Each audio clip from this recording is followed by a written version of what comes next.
Hello বন্ধুরা, কে কোথায় থেকে ভিডিওটা দেখতেছো আমি জানি না। ভিডিওর শুরু থেকেই বলতেছি তোমরা সবাই কেমন আছো, আশা করি ভালো আছো, আমিও ভালো আছি। তো এই জায়গায় দেখো এটা কী মাছ নিলাম আমি, পোয়া মাছ। তো পোয়া মাছ আসলে ডাক্তার আমারে বলছে তোমাদের সাথে কথাটা আমি ভিডিওর সাথে সাথে শেয়ার করতেছি। এটা কিন্তু সমুদ্রের মাছ, আর এটা এক একজনে এক এক দেশের নাম বলো, আমি জানি না কে কী মাছ বলো। তো এই পোয়া মাছটা আমি আসলে নিচে এই জিঙ্গার আলু দিয়ে রান্না করো। তো পোয়া মাছটা নিচে আগে কিভাবে রান্না করো তো তোমাদের সাথে শেয়ার করতেছি, তোমরা আমার সাথে থাকো। আসলে এটা সাগরের মাছ, সাগরের পোয়া, তো একটা নদীর না। এটা আমার ডাক্তার খাইতে বলছে, কারণ আমার শারীরিক কিছু সমস্যা আছে, যার জন্য সাগরের মাছ আর কি খাইতে বলছে। তো দেখো এই জায়গায় আমি মাছটা রান্না করো, ঝিঙ্গা আর আলু নিছি। আলু একটা নিছি কারণ আমি সবজিটা একটু খাই বেশি, তবে আলুটা কম খাই। সবজি বেশি খাইলেও আলু কম খাই। আর আলু একটা নিছি ছেলের জন্য, মানে বর দেশে গেছে, তো বর যেহেতু দেশে গেছে তো বেশি আলু লাগবে না, একটাই নিছি। বরের আলু অনেক পছন্দ, ও থাকলে আবার আলুটা বেশি দেওয়া লাগে। আমি যেহেতু খাই না তো একটা আলু নিছি। তো আমি এখন এই মাছটাও লবণ মাইখা রাখবো, আর এটাও লবণ মাইখা রাখবো। তো ঝিঙ্গা লবণ মাইখা রাখলে কি হয় আশা করি তোমরা জানো, এর অর্ধেক হয়ে যাব। আর এটা যখন ভাজবো না তখন আরও অর্ধেক হয়ে যাব। এখন দেখাইতেছে হয়তো অনেকগুলা সবজি, আর আমি এই মাছের থেকে সবজি একটু বেশি খাই, ভাত কম খাই, আর সবজিটা বেশি নেই আর কি, তোমরা সবাই জানো। যারা আমার খাবার দেখছো হয়তো কুকিং চ্যানেলে দেওয়া নাই। তো আশা করি আমার সাথে থাকো আর ভিডিওটা দেখতে থাকো। আমি এখন এটা লবণ মেখা রাখুম, আর মাছটাও লবণ মেখা রাখুম। তারপরে এটা ধুয়ে নেবো, মাছটা ধুয়ে নেবো, এটার ধুমো না। তো কীভাবে কাইটা নিলাম তোমাদের সাথে শেয়ার করলাম, রান্নাটাও শেয়ার করতেছি, দেখতে থাকো। এগুলো আমি লবণ মেখা রাখছিলাম, আর এই মাছগুলো আমি লবণ মেখা রাখছিলাম ধুমো, আর এটা ধুইয়া লবণ মাখছি। তো আমি আসলে এখন ভালো করে এটা পরিষ্কার করে নিছি। তারপরে হলুদ, একটু মরিচের গুঁড়া, লবণ নিয়েছি, মাইখা রাখছি আধা ঘন্টা আগে। তো আমি সব মাছেই এটা করি, আর সব মাছেই আমি একটু হালকা মরিচের গুঁড়া হলুদের সাথে দেই, হলুদের গুঁড়ার সাথে কেন আমি দেই তোমাদের সাথে শেয়ার করতেছি, কারণ এই মাছটা খাইতে খুব সুস্বাদু হয়।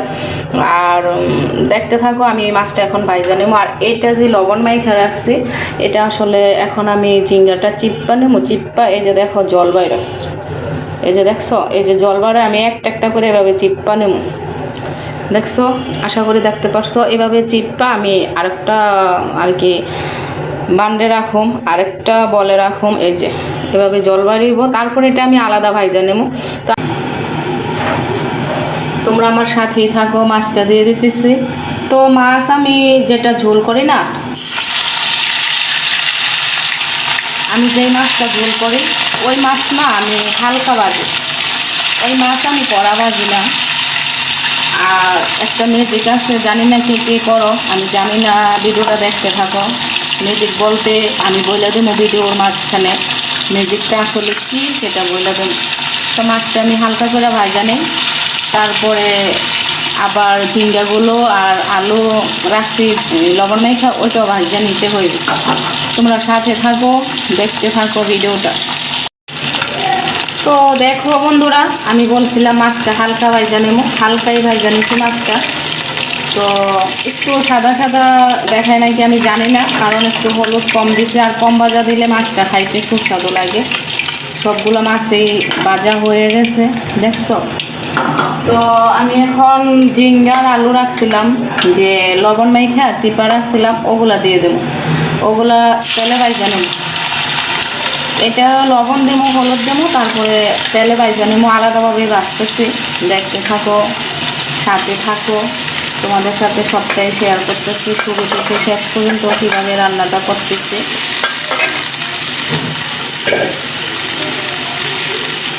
তো যেহেতু আমি এটা লবণ মাইখা রাখছিলাম, তো জলটা আসলে সইরা গেছে, চিপা আর কি জলটা ফালাই দিয়েছি, তো লবণটা হালকা কিছু সইরা গেছে। তো আমি আরেকটু লবণ এটার মধ্যে দিয়ে দিতে, বেশি দিলাম না, অল্পই দিলাম। আর হলুদের গুঁড়া দিয়ে দিতেছি, এটা ভাজাই দিলাম, দেখছো, ভাজাই দিলাম, বেশি দিলাম না, অল্পই দিলাম, কারণ কষানো যখন মশলা দিয়ে না তখন একটু বেশি করে দিলেই হইব। এখন বাজাতে একটু কমই দিলাম। এটা যখন ভাজুন তখন চুলার আওয়াজটা একটু বাড়ায় দিতে হইবে, বুঝছো? কারণ এটা তো একটু জল ওঠে, তো চুলার আওয়াজটা বাড়ায় যে এটা ভাজবার একবার ভাজাটা সুন্দর হইব। ভাজা হইলেও তোমাদের সাথে আমি শেয়ার করতেছি, তোমরা সাথে থাকো। এইটাও আমি ভাজা নিলাম, মাছ ভাজা হইল আর এইটাও ভাজা হইল। তো এখন আমি একসাথেই দোনোটা উঠাইয়া নেই, আর চুলাটা একটু আঁচটা কমাইয়া তারপরে আমার এটা নিতে হইব তুইলা, একটু কমাইয়া দেই, একটু কমাইয়া দিলাম। আমি এটা আসলে কড়াইয়া থেকে উঠে নিই, তারপর আমি এটা সম্বার দিয়ে দিতেছি। আমি কি কি সম্বার ব্যবহার করুন এটার মধ্যে? সম্বার বলতে যারা হিন্দু আমার ভাই বোনেরা আছে তারা বুঝো, আর যারা মুসলিম তারা তো আর বুঝো না সম্বার কারের বলে। তোমরা মুসলিম যে ভাই বোনেরা আছো তাদের উদ্দেশ্যে বলতেছি, সম্বার বলে বাগার। তোমরা যে বাগারটা দাও না সেটা আমরা সম্বার বলি।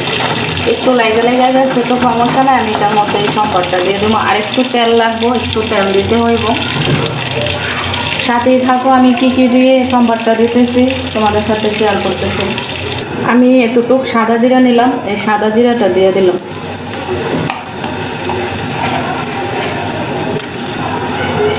তারপরে দেখো এই যে এতটুক কালি জিরা নিলাম, কালি জিরাটাও দিয়ে দিলাম। আর এই জায়গায় নিচে গইলা আমি কাঁচামরিচ, তো বিশ্বাস করো নাকি আমি জানি না, এই দেখো আমার বক্সে আছে এই সম্পূর্ণ কাঁচামরিচ, বাইটা ফ্রিজে রেখে দেয়। এটা শেষ হওয়ার আগে আমি আবার বাইটা নিব, ফ্রিজে আমার স্ট্রং কাঁচামরিচ বাটা থাকে। তো এটা আমি গইলা নিয়েছি কাঁচামরিচ, হলুদের গুঁড়ো, একটু ধনিয়ার গুঁড়া আর মরিচের গুঁড়া। তবে তোমরা যে যেরকম ঝাল খাও, আমি এটা শেয়ার করলাম না কেন, আমি তো জানি না সবাই কেমন খাও, ঠিক আছে? যে যেরকম খাও তেমনই নিবা এই মরিচটা হলুদরা, তার কারণে পরিমাণ মতো তোমরা কেউ কম খাও কেউ বেশি খাও, তো এই জন্য আমি এটা শেয়ার করলাম না মরিচ গোলাটা, মশলা গোলাটা। তো আমি দিয়ে দিতেছি এখন মশলাটা, আমার সম্বার হয়ে আছে।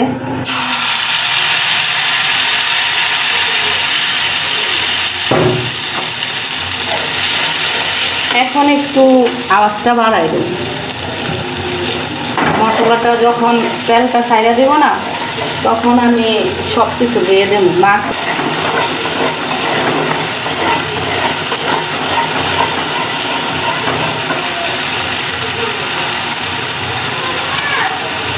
যেহেতু একসাথেই নিয়েছি আমি, মাছ ভাজি, ঝিঙ্গা, আলু ভাজা, তো এটা আসলে দিয়ে বেশি জল দিয়া সিদ্ধ করতে হইব না, সবই সিদ্ধ করা আছে। হালকা একটু জল দিলেই হইব। যতটুকু ঝোল তোমরা খাও, বেশিও খাইতে পারো কমও খাইতে পারো, ঝোল বেশি কম খাওয়ার কোনো ই নেই। যে যেরকম খাও, ঝাল মশলা যে যেরকম খাও তেমনই দিবা। তার জন্যই আমি শেয়ার করলাম না মশলাটা, আমি শুধু সোমবারটাই শেয়ার করলাম। কাঁচামরিচের অনেক ঝাল। তো তেলটা বন্ধুরা ছাইড়া দিচ্ছে, তেলটা ছাইড়া দিচ্ছে। দেখো মশলা থেকে যেমনি তেলটা এইভাবে ছাইড়ায় না, তখন দিবে এটা। এটা দেওয়ার সাথে সাথে তুমি জল দিয়ে দিতে পারো, কোনো সমস্যা নাই। আমি দিয়ে দিলাম, মাছ তরকারি সব একসাথে দিয়ে দিলাম।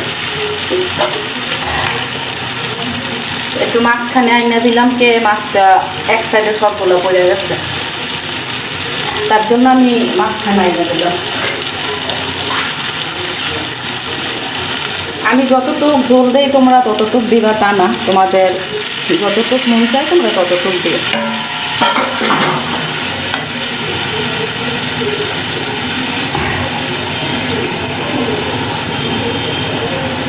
তোমাদের যতটুকু মন চায় তোমরা ততটুকু দিও। তা আমি এটা মাখামাখি রান্নো, আমি এটা মাখামাখা রান্নো, তোমরা বেশি খাইলে বেশি দিতে পারো।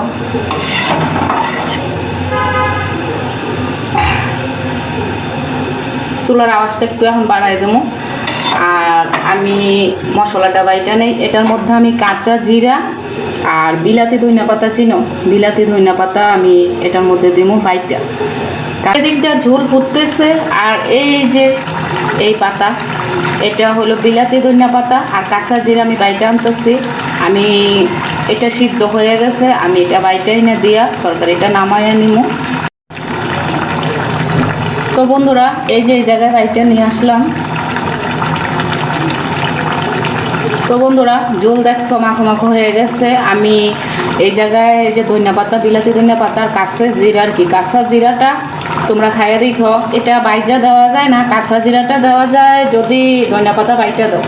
সবাই তো আর খাও না, তো আসলে খাইয়ে দেখো। আমি এটা দিয়ে দিতেছি, দিয়া একটু ফুটলেই নামাইয়া নেবো একসাথেই আর কি, ফোটার সাথে সাথেই নামাইয়া নেবো, দেরি করবো না, তাইলে আবার ধনিয়া পাতার গ্যারানটা চলে যাবে। যখন নামামো তখন ঝোলটা আশা করি আরও কমে যাইব।